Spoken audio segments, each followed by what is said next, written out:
ابو مسلم خراسانی کو اس بات سے سخت غصہ آیا کہ منصور نے اس کا اعتبار نہ کیا اور اپنا ایک آدمی مال غنیمت کی فہرست مرتب کرنے کے لیے روانہ کر دیا۔ ابو مسلم خراسانی کی اس ناراضی اور ناخوشی کی اطلاع جب منصور کے پاس پہنچی تو اس کو یہ فکر ہوئی کہ کہیں ابو مسلم ناراض ہو کر خراسان کو نہ چلا جائے۔ چنانچہ اس نے مصر و شام کی سند گورنری لکھ کر ابو مسلم خراسانی کے پاس بھیج دی۔ یہ سند جب ابو مسلم کو ملی تو ابو مسلم کو اس سے اور بھی زیادہ رنج ہوا۔ وہ سمجھ گیا کہ منصور اس کو خراسان سے جدا کر کے بے دست و پا کرنا چاہتا ہے۔ چنانچہ ابو مسلم جزیرہ سے نکل کر بڑی تیزی سے خراسان کی طرف روانہ ہو گیا۔ منصور کو جب اس بات کا علم ہوا کہ جو لشکر ابو مسلم خراسانی کو باغی عبداللہ بن علی کا خاتمہ کرنے کے لیے مہیا کیا گیا تھا، اس لشکر کو لے کر ابو مسلم خراسانی خراسان کی طرف روانہ ہو گیا ہے، تو منصور عباسی فوراً حرکت میں آیا، انبار شہر سے مدائن شہر کی طرف روانہ ہوا اور ابو مسلم کو اپنے پاس حاضر ہونے کے لیے بلا لیا۔ ابو مسلم نے منصور عباسی کا کہا ماننے سے انکار کر دیا اور ایک خط لکھ کر منصور عباسی کی طرف قاصد روانہ کیا، اور اس خط میں لکھا تھا: میں دور ہی سے آپ کی اطاعت کروں گا، آپ کے تمام دشمنوں کو میں نے مغلوب کر دیا ہے، اب جب کہ آپ کے خطرات دور ہو گئے ہیں تو آپ کو میری ضرورت بھی باقی نہیں رہی۔ اگر مجھ کو میرے حال پر چھوڑ دیں گے تو میں آپ کی اطاعت سے باہر نہیں ہوں گا اور آپ کی بیعت پر قائم رہوں گا، لیکن اگر آپ میرے در پہ رہیں گے تو میں آپ کی خلع خلافت کا اعلان کر کے آپ کی مخالفت پر آمادہ ہو جاؤں گا۔ ابو مسلم خراسانی کا یہ خط پڑھ کر منصور عباسی کے غصے اور غضب کی کوئی انتہا نہ رہی۔ اس نے منصور عباسی کا حکم نہ مان کر ایک طرح سے کھلی سرکشی کا اظہار کیا تھا، اور منصور عباسی سمجھ گیا تھا کہ اب ابو مسلم خراسانی کے پاس ایک بہت بڑا لشکر ہے، اس کی عسکری طاقت و قوت میں خوب اضافہ ہو چکا ہے۔ اسی بنا پر اس نے اس کے حاکم ماننے سے انکار کر دیا ہے، اور اس نے جو مصر اور شام کی سند گورنری اس کے نام لکھ کر بھیجی تھی، اسی تکبر و تمرد میں اس نے اس سند کو بھی رد کر دیا ہے۔ اب ابو مسلم خراسانی چونکہ اپنی حدود سے باہر نکلتا جا رہا تھا، چنانچہ ان حالات کو سامنے رکھتے ہوئے منصور عباسی نے ابو مسلم خراسانی کا خاتمہ کرنے کا تہیہ کر لیا تھا۔ ابو مسلم خراسانی کا فیصلہ کرنے کے لیے عباسی خلیفہ منصور نے اپنے سالاروں کا ایک اجلاس طلب کر لیا تھا۔ ان سالاروں میں خازم بن خزیمہ، محمد بن اشعث، روح بن حاتم، شبیب بن رواح، حرب بن قیس، عثمان بن نجیک، جہور بن مرار، جعفر بن حنظلہ اور کچھ دوسرے سالار بھی شامل تھے۔ جب وہ سب انبار کے قصر میں منصور کے سامنے جمع ہو گئے تب منصور نے ایک بار غیر نگاہوں سے اپنے سارے سالاروں کا جائزہ لیا۔ اس کے بعد ان کے سامنے ابو مسلم خراسانی کا معاملہ پیش کیا، جو دن بدن سرکشی اور بغاوت پر اترنے کی کوشش کر رہا تھا۔ کچھ دیر خاموش رہنے کے بعد منصور پھر اپنے سارے سالاروں کو مخاطب کرتے ہوئے کہہ رہا تھا: عزیز ساتھیو، تم وہ لوگ ہو جن پر میں آنکھیں بند کر کے بھروسہ اور اعتماد کرتا ہوں۔ میں جانتا ہوں ابو مسلم خراسانی کا کردار تم سب کے سامنے ہے۔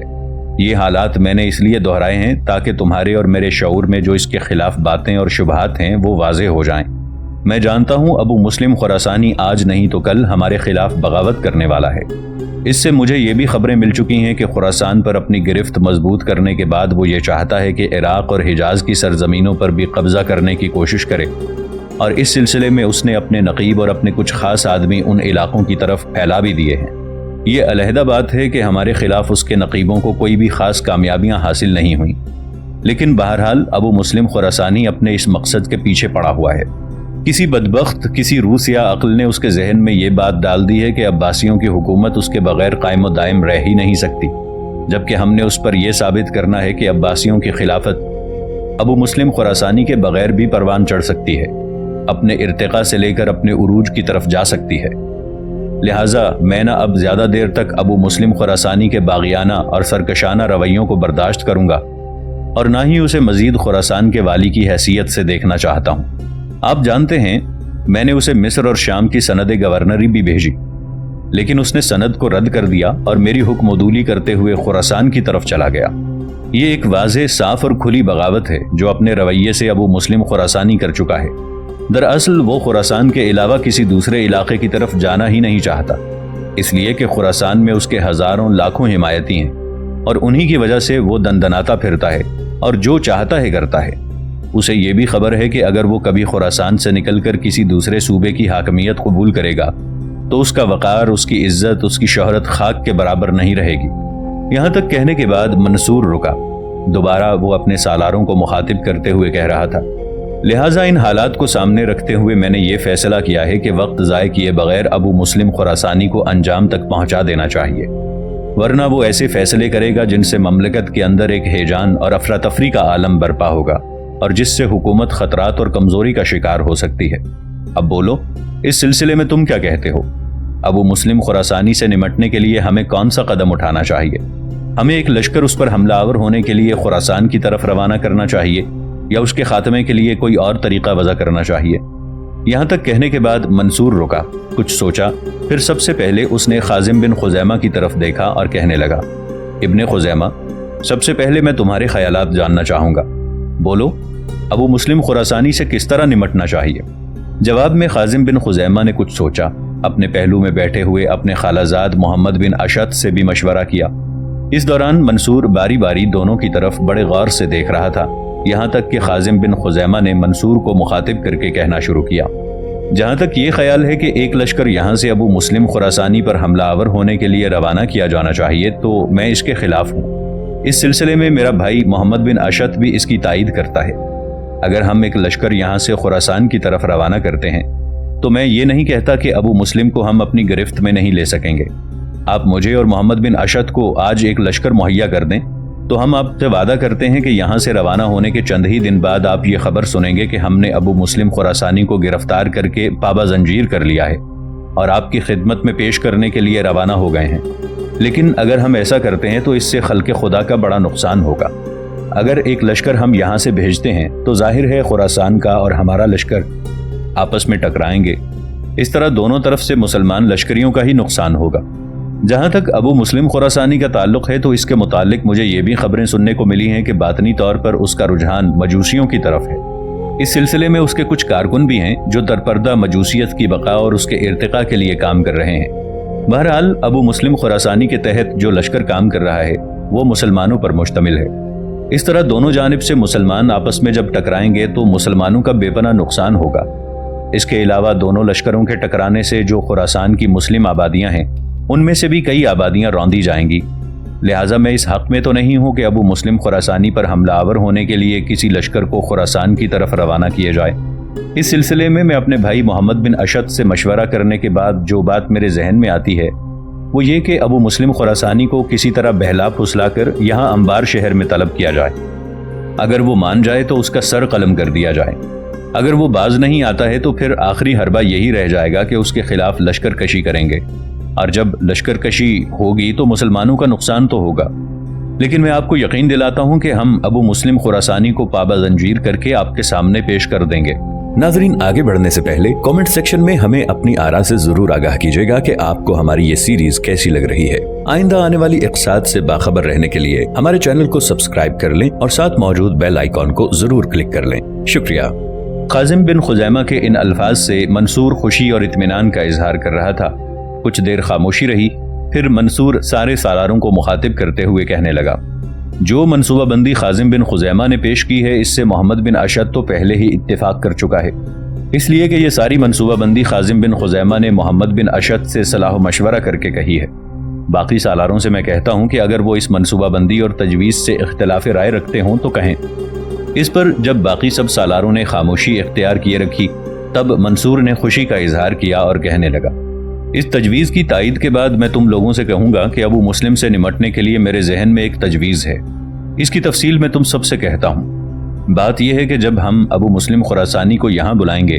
تو اس بلاوے کے حکم کے جواب میں اس کے دو طرح کے رد عمل سامنے آ سکتے ہیں۔ پہلا رد عمل یہ کہ وہ یہاں آنے سے ہی انکار کر دے گا۔ ہم کوشش کریں گے کہ کسی نہ کسی طرح بہلا پھسلا کر نرمی اور رواداری سے کام لیتے ہوئے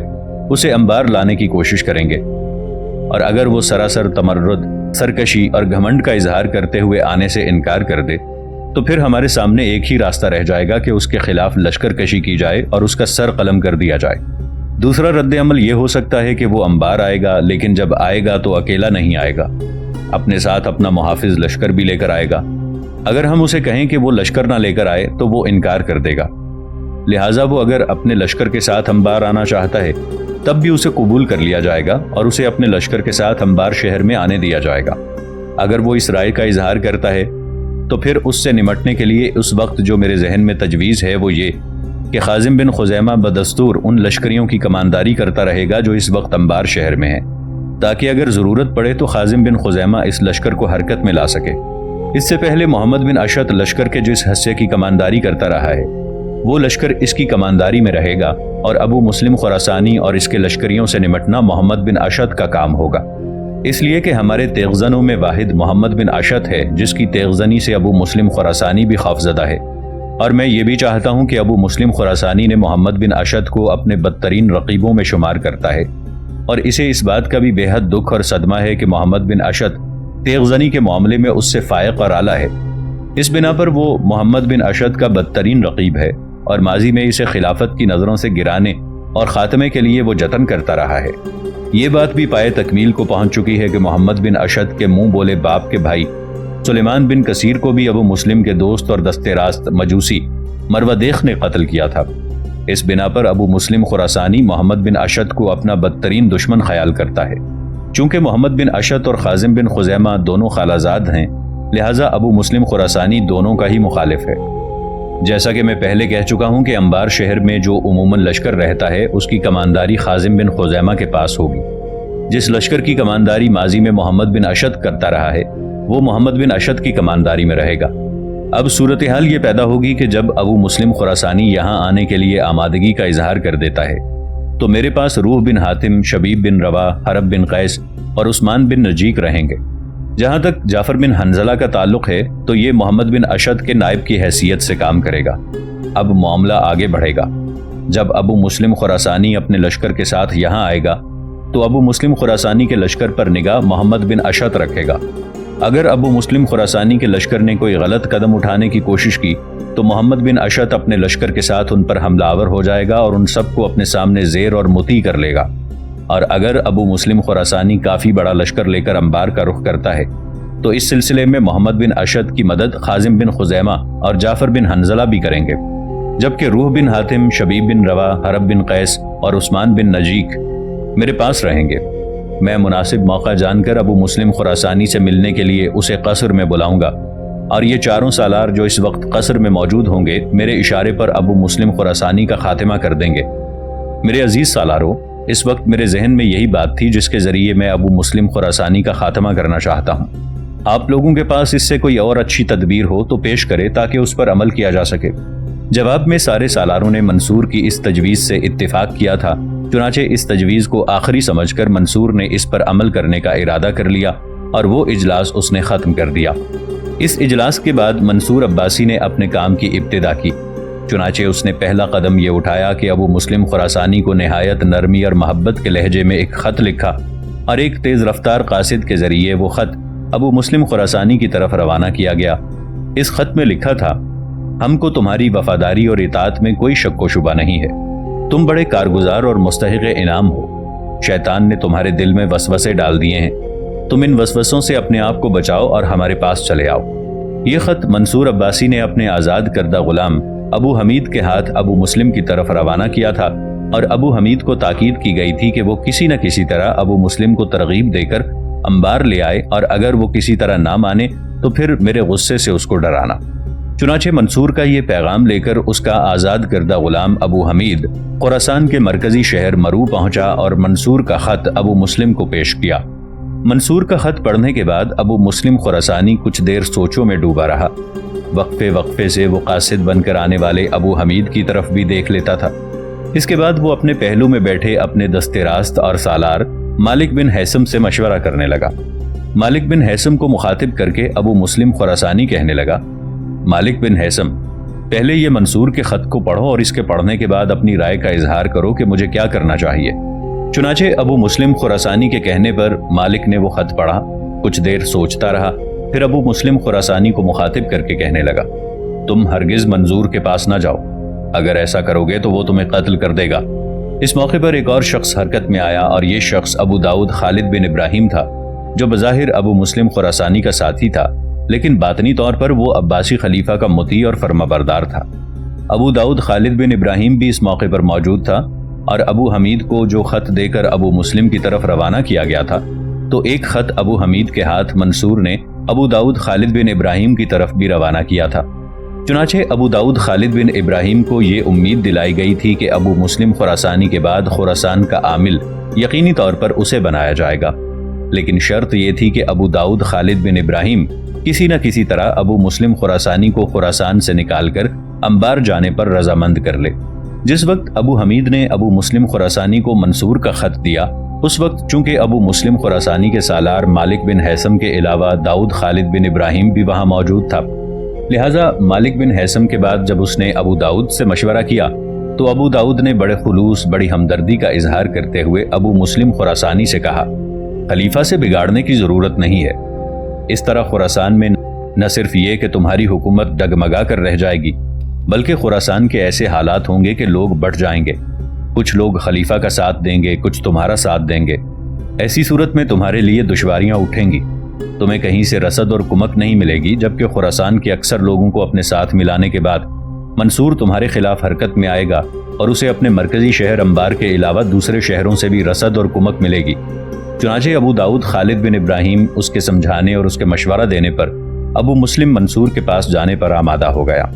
اس کے باوجود اسے اپنی جان کا خطرہ تھا، لہٰذا اس نے احتیاط یہ برتی کہ سب سے پہلے حالات کا جائزہ لینے کے لیے اس نے اپنے وزیر ابو اسحاق خالد بن عثمان کو انبار منصور کے پاس بھیجا تاکہ وہاں کے حالات کا جائزہ لے اور پھر واپس آ کر اصل صورتحال سے مجھے آگاہ کر دے۔ چنانچہ ابو مسلم خراسانی کا وزیر ابو اسحاق جب انبار شہر میں خلیفہ منصور کی خدمت میں حاضر ہوا تو منصور نے اس کے ساتھ بہترین برتاؤ کیا۔ ابو مسلم کا نہ صرف ابو اسحاق دست راست تھا بلکہ ابو اسحاق پر ابو مسلم کو بہت اعتماد تھا، اسی بنا پر اس نے حالات کا جائزہ لینے کے لیے ابو اسحاق کو روانہ کیا تھا۔ مورخین لکھتے ہیں کہ جب ابو اسحاق دربار خلافت کے پاس پہنچا تو تمام سرداران بنو ہاشم اور اراکین دولت استقبال کو آئے، ساتھ ہی منصور نے حد سے زیادہ تکریم و محبت کا برتاؤ کیا اور اپنی میٹھی میٹھی باتوں سے ابو اسحاق کو اپنی جانب مائل کر کے کہا کہ تم ابو مسلم کو میرے پاس آنے پر آمادہ کر دو تو میں تمہیں خراسان کی حکومت اس کام کے صلے میں دے دوں گا۔ مورخین مزید لکھتے ہیں کہ ابو اسحاق یہ سن کر آمادہ ہو گیا، چنانچہ منصور کے پاس سے رخصت ہو کر وہ خراسان میں ابو مسلم خراسانی کے پاس گیا اور اس کو منصور کے پاس جانے پر آمادہ کر دیا۔ چنانچہ اپنے وزیر ابو اسحاق کا کہا مانتے ہوئے ابو مسلم خراسانی ایک بہت بڑا لشکر لے کر مرو سے روانہ ہوا۔ لشکر کا ایک حصہ اس نے حلوان شہر میں مالک بن حیثم کی سرکردگی میں چھوڑا، جبکہ ایک لشکر لے کر وہ پہلے مدائن کی طرف روانہ ہوا۔